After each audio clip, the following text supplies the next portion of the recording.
Hey guys, Kitchen Table Magician here with another episode of Magic 6-Pack, where we get a little bit tipsy cracking packs of Magic cards. Actually, last week, if you remember, we went from tipsy to actually a little bit drunk, because we pulled this last week. So let's see if we can top it this week. So what we're going to do here on this show is open 6 packs of Magic cards, build a sealed deck, 40-card sealed deck out of the pool, and as I open the first pack, I will evaluate that as if it was a draft pack, and we'll rate the cards, and I'll make a pick out of that pack. So let's do this. Okay, so pack number 1. Here we go. Starting with the Desert Ceredon. It's a bomb. Not sure it's first pickable, but it does cycle out for 1. We'll think about that. Forsake the Worldly. This is a sideboard card. Come back to that later in the draft. Seeker of Insight, this would be a little bit later, a little bit of card draw, and it can muddle up the board if you get into that kind of a deck. So far, the Ceredon's still my first pick. Pathmaker Initiate, this is good for a nice aggro deck if you get into that, but still the Desert Ceredon will still be my first pick. Scarab Feast, this is another sideboard card. I'll come back to that later on. Onri Kudu. This would be a nice later pick. It's a nice aggressive creature, but not a first pick, but definitely later on. Unwavering Initiate, 3/2 with Vigilance. This is probably not a first pick also, but definitely later on to give your... This got embalmed, so your deck will have some staying power if you can get into this. Okay, Sun-Scorched Desert. This is not playable hardly at all, I don't think. It only deals 1 damage to a player. It doesn't do any mana fixing, so there's no value here. Distribute 2 -1/-1 counters among 2 creatures. This is a nice little piece of a little bit of removal. Desert Ceredon at this point is still my first pick out of this pack. Pursue Glory. Attacking creatures get +2/+0 till the end of the turn, and it cycles out for 2. This could be a good game finisher if you build the deck that gets wide enough for it. So this is something to look out for. This is something you'll be passing along. Hopefully it comes back around, and maybe we pick it up a little later. Consuming Fervor. This is an enchantment aura. Definitely not first pickable, but I think for 1 red it's still a strong aura. But something you'd pick up way later in the draft if you got into that. Merciless Javelineer. Discard a card, put a -1/-1 counter on a creature, and that creature can't block this turn. Okay, again, if you get into that super aggressive deck, this is actually not too bad. It's a 4/2 actually. Okay, this would be something to think about. I still think Ceredon is my first pick at this point because it's a 6/4 body and it can cycle it for red. All right, Defiant Great Maw. For 3 mana, you get a 4/5, but you got to put a couple of -1/-1 counters on another creature you control. This is solid. I don't think it's first pick, but definitely second or third if you are into those colors at that point. This is a strong creature. All right, so the rare in this pack is Pull from Tomorrow. I'm not sure. I think I want the bomb at this point, so I'm going to have to decide between the Ceredon and the Javelineer, I think. And then we're going to finish it out with a Mountain. So I think out of this pack, if I was drafting, my first pick would probably just be the Ceredon. I didn't see any real good removal in there. I didn't see any flyers in the pack or any kind of evasion, really. So at that point, just grab the bomb, and this is a 6/4. And like I said, if you can't get into it, you cycle it out for red. So I'm going to pick this. All right, let's open the other packs. All right, pack 2. We're just going to go for the backs here, and we'll take a peek at the rares, and then we'll build a deck when we're all done here. Getting through the commons, we've got a Devoted Cropmate, Lay Bare the Heart. Oh, and an Honored Hydra. Now this is a bomb as well. This is a huge bomb. This would be first pick if I was drafting this pack. Sweet. All right, pack 2. We've got commons. Get through the back. Wayward Servant. This is really good in the white-black zombie archetype that I've built. I built a deck around this. Unwavering Initiate. Okay, the Limits of Solidarity. Gain control of target creature. It gains haste. Again, another aggro if you get into that. Oh, and then we got a dual land, a dual fetch land. Excellent. Excellent. So what do you guys think about Amonkhet? I think it plays really well. I think it drafts really awesomely. I've had a really good time drafting it with my friends. Let's see here. We've got Cryptic Serpent, the Trial of Strength, my favorite of the trials. Reduce to Rubble. Oh, and a Sweltering Suns. Okay, I think this deck might be leaning a little on the red side, just based on a little bit of what I've kind of seeing through. This pack wasn't really solid in red, but we'll find out at the end here. All right, pack 5. We have, oh, this one doesn't want to open. Come on. There you go. A Fling. The Brawl. Oh, okay, this guy is excellent. Okay, I think I see this deck probably going a little red. It's getting some strong red. Honored Crop Captain and a Shadow of the Grave. Okay, this is a build around. Okay, that's interesting. That could be a future episode of Strange Brew. The Shadow of the Grave. Actually, you know, that could go into that black-blue cycling deck that I strange brewed up around New Perspectives a couple of weeks ago. I might have to visit that.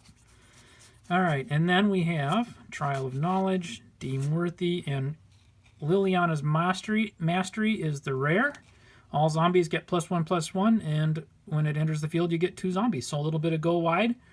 So, okay, so that's our rares for those 6 packs. Let's sort out the card pool and build a deck.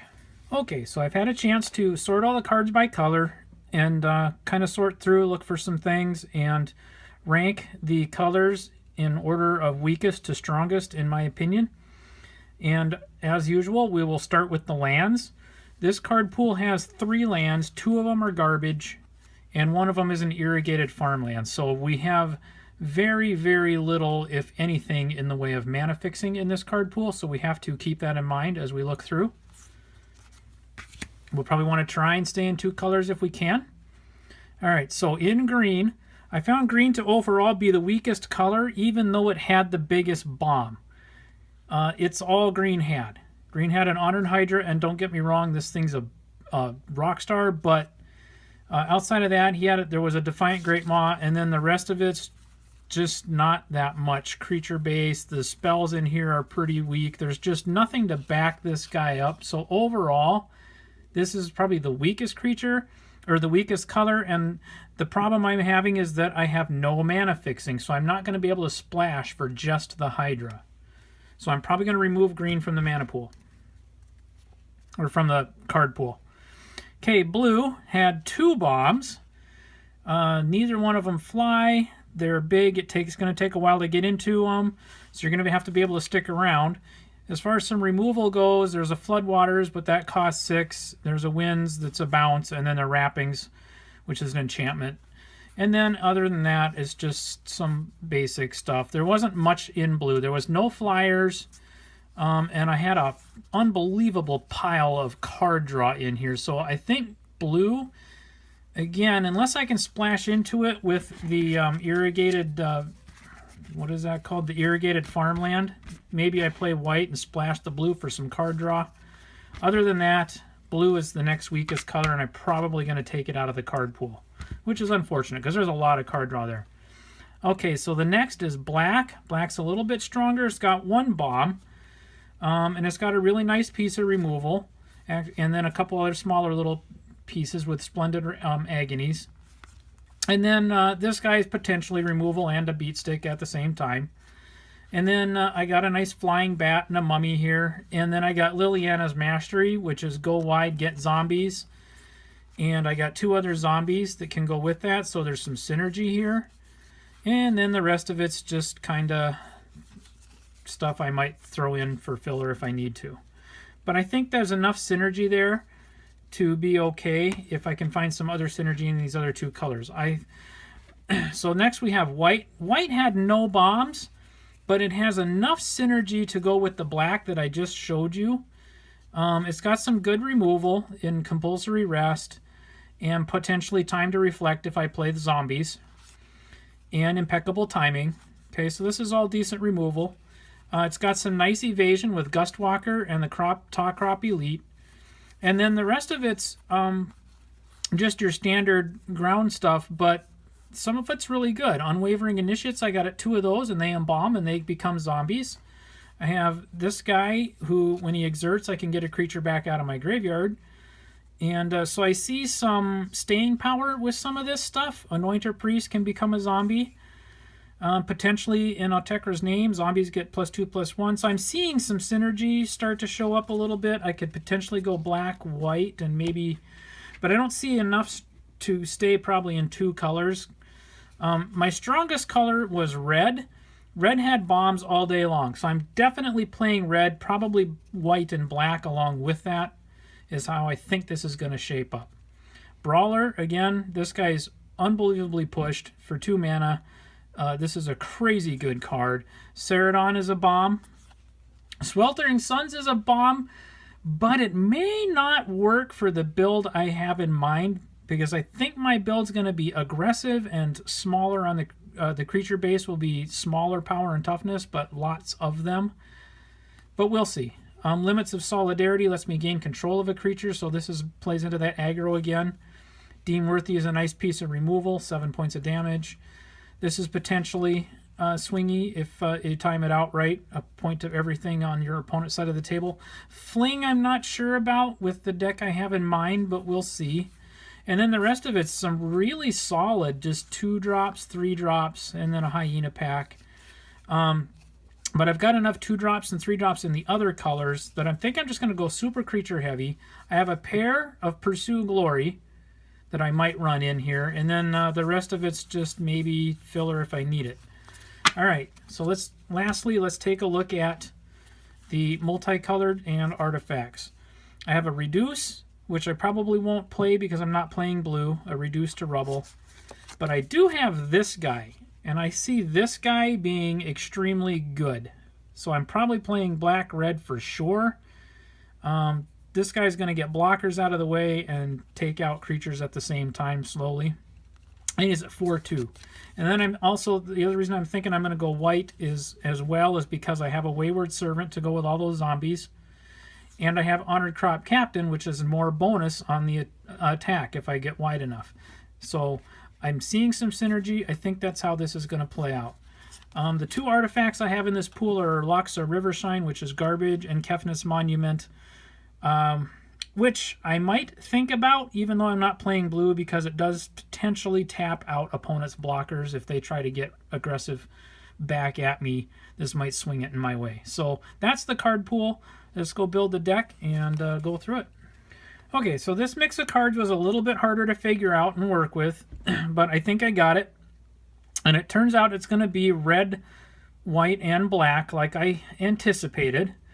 But it wasn't as obvious of a build as last week's was, where I had Nissa and the black and green to just completely back that up. It just that card pool just basically fell together. This one took a little more thinking. So this is going to be an aggressive deck.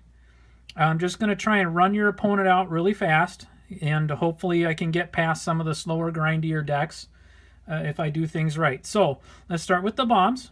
Obviously, we're going to do the Bloodrage Brawler. I'm really excited about this guy. 4/3 for 2 mana. Gets out really quick. Can get some heavy hitting and do some work for you early. Okay, then Merciless Javelineer. I'm super excited about this guy because I can get blockers out of the way and put -1/-1 counters on my opponent's creatures at the same time, which could be just enough to clear the path for this guy or anything else that I might have. So this is super exciting. Horror of the Broken Lands. 4/4 for 5, but he cycles for black, so if I draw him early, I can just get rid of him out of my hand, so that's good. Same with the Ceredon. This will be a nice late game beater or early game card draw. That's what I like about cycling so much. Okay, then for some removal, I went creature heavy, so I'm really light on spells, but I did put in the Deem Worthy, which is 7 points to a creature, or I can cycle it for 4 and deal 2 points to a creature. And I put in Compulsory Rest, which is a nice early drop if you need it to just get something out of your way so you can keep beating on your opponent early in the game.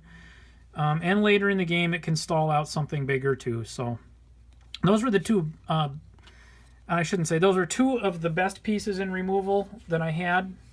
The other one was Final Reward, which I'm happy to have in my sideboard. If I get up against like a god, then I would put in the Final Reward and probably take out the Deem Worthy. All right, next we have some evasive creatures. I went after everything that I could, or that was available to me in these colors. So I have a Gust Walker, I have a Blighted Bat, and I have a Tah-Crop Elite. So I had 3 flyers available to me, and I put them all in here. And then the rest of the deck is just a lot of creatures for the most part. A Festering Mummy for a 1-drop. 2 Anointer Priests for 2-drop. They can gum up the board. They're not super aggressive, but you can embalm them, so they're resilient. Even when they die, they can come back. And what I wanted was bodies on the board, as many as I could get. So super creature heavy. Visier of Remedies. This is a little more aggressive. 2-drop for 2/1. The rest of it, I'm not that I could care less about. Pathmaker Initiate. This guy's good because 2/1 for 2-drop, plus he can tap and make a creature with power 2 or less unblockable this turn. And unblockable is what I'm looking for. I want to get through for damage. Okay, also, I want to be able to beef up my army when they go. This guy's really good. 3/2 for 2 mana. Plays really well into what I'm trying to do. +1/+0 to all my other attacking creatures when this guy swings, so that's very solid. Okay, this has a lot of synergy with the mummy tokens and the other zombie stuff that I have in the deck. It's not real heavy on it, but there's just enough to make him worth playing. Plus, he's a 2/2 for 2 mana, so can't go wrong there. And you can swing a little bit of life with him at the same time. So he's worth playing with. Okay, up to the 3-drops, I've got a Devoted Cropmate. 3/2 for 3. When I exert him, I can get a creature that costs 2 or less out of my graveyard, so I can get any of this other stuff I just showed you back in my hand just by exerting this guy. So some more resiliency. Stuff just keeps coming back even after your opponent has dealt with it. Unwavering Initiates, 3/2 for 3, and they embalm, so they come back.